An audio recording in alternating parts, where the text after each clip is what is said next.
நீங்க எங்க இருக்கீங்க? நான் உங்கள வந்து பார்க்கணும் அப்படின்னு சொல்லி தேடி வந்து எனக்கு போட்டு காமிச்சாரு ஒரு லேப்டாப்ல.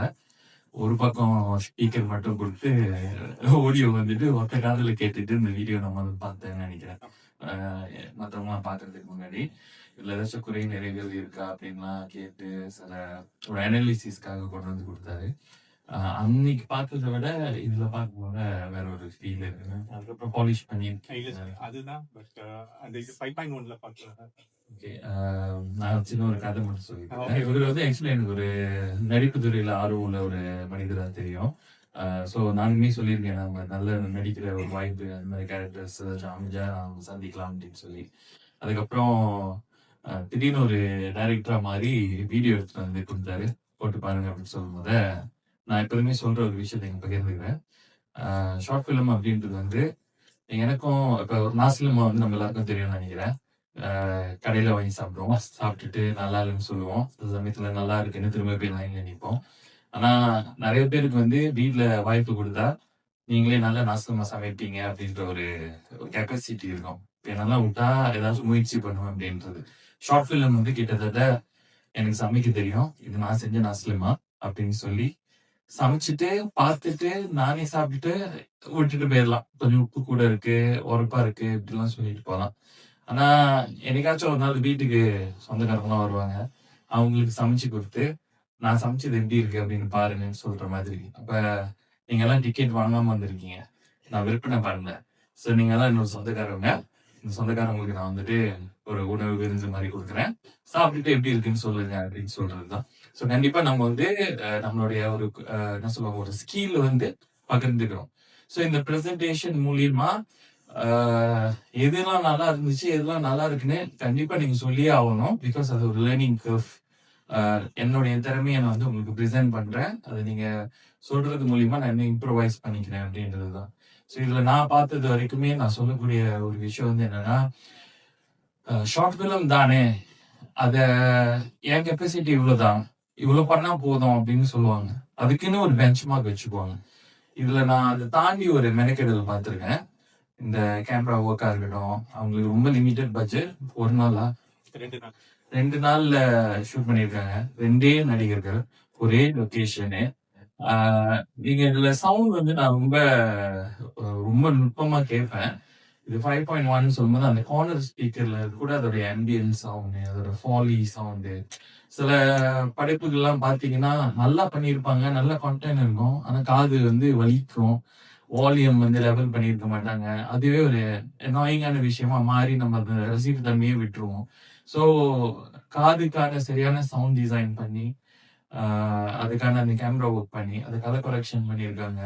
ஒரு சினிமாக்காக செய்ய வேண்டிய எல்லா எஃபோர்ட்டையுமே தாண்டி வந்திருக்காங்கன்னு சொல்லும்போது, எனக்கு உங்கள பார்க்கும்போது நானும் கூட உழைக்கணும் அப்படின்ற மாதிரியான ஒரு தூண்டுதல் இருந்துச்சு. அந்த வேகமும், அந்த விஷயத்தையும் பாராட்டணும். அதுக்காக தான் இங்க வந்திருக்கேன் நானு. ஆக்சுவலி இவரு தான் இன்னைக்கு கால் பண்ணி எழுப்பி விட்டாரு. நான் ஃபுல் ஒர்க் பண்ணிக்கிட்டு இருக்கேன். ஒரு ஒர்க் முடிச்சுட்டு வந்து படுத்துட்டு நான் எந்திரிச்சுனா வரேன்னு சொல்லியிருந்தேன். ஸோ அதான் கிளாக் ஆகி வந்துருங்க அப்படின்னாரு. ஸோ வந்த உங்களுக்கும் சப்போஸ் நான் வந்து நன்றி சொல்றேன். இந்த டைம் எடுத்து இவருக்கான அந்த கருத்துக்கள சொல்லுவீங்க அப்படின்றது. ஸோ எனக்கு ரொம்ப பிடிச்சிருக்கு. அந்த போஸ்டர் இருக்கா எங்கேயாச்சும்?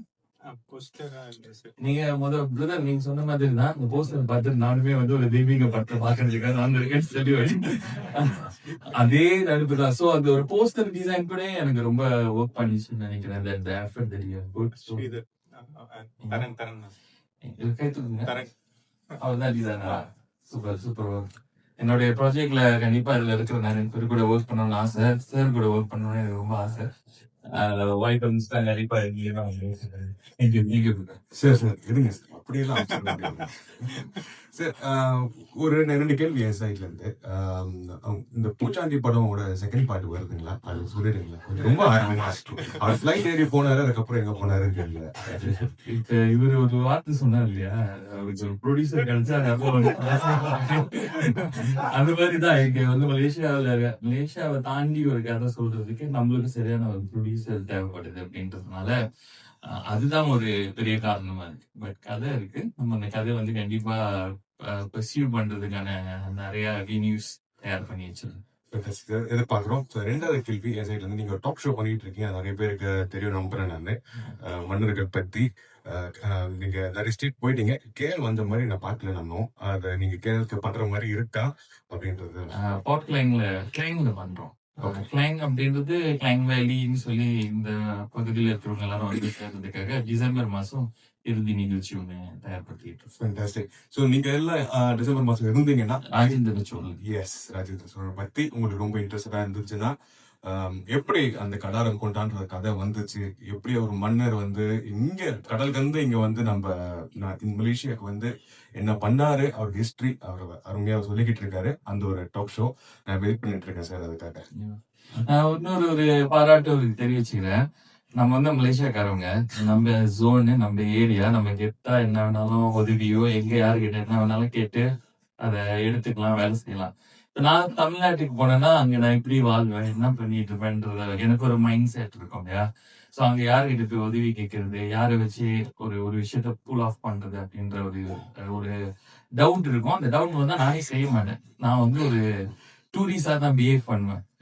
பட் அந்த மாதிரி இவர் வந்து கடல் கடந்து வந்து இங்க வேலை செய்துட்டு இருக்காரு. அவரோட ஃபேமிலி இங்கதான் அங்கே அம்மா இருக்காங்க, எல்லாமே இருக்காங்க இல்லையா.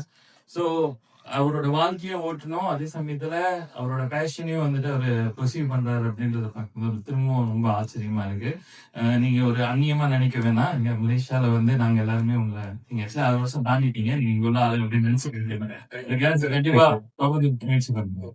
Thank you so much. Thank you so much sir.